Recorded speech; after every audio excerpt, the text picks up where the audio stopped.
Hi everyone, a little video today to help you to get your staff performing and motivated and engaged while they're working from multiple different locations. Again, it could be that staff are at home sometimes, part of the time they could be at home, could be fully working at home at the moment. It could be, again, emotionally they could be all over the place. It could be that some have had to shield, some haven't. Your staff might have been furloughed for 3 months, 5 months, 6 months. You don't know what mental state they're going to be in. So it's very difficult to know how to get the best thing for each employee. And I guess the answer to that one is ultimately there's not one single solution that's going to fit every employee and every business. It's going to be case by case. It's a bit tough, but it is easy. It can be done.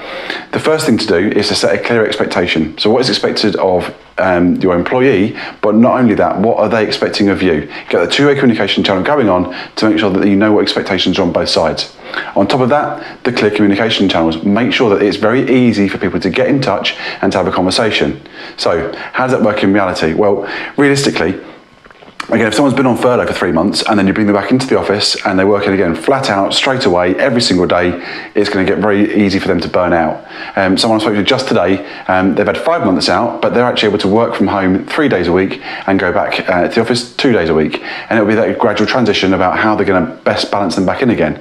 But again, some people will really miss out on the social interaction. To be sat at home for that long can be very difficult for people. So that solution there, 3 days working from home, might still be too few times that employee needs to get back into the office and speak to people. Maybe reducing hours, doing something shorter each time.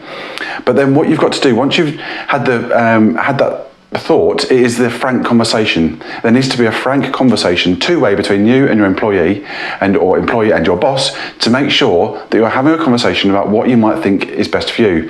What circumstances have happened? What things have gone in the background? What can be done to help you to pacify the situation that you're in at the moment to get you where you need to be? Once you've had a frank conversation, make sure that there's a clear communication of that vision still. Make sure that it's a very clear idea of where the business is going, where it's going to be in the future, and how the employee is a part of making that happen.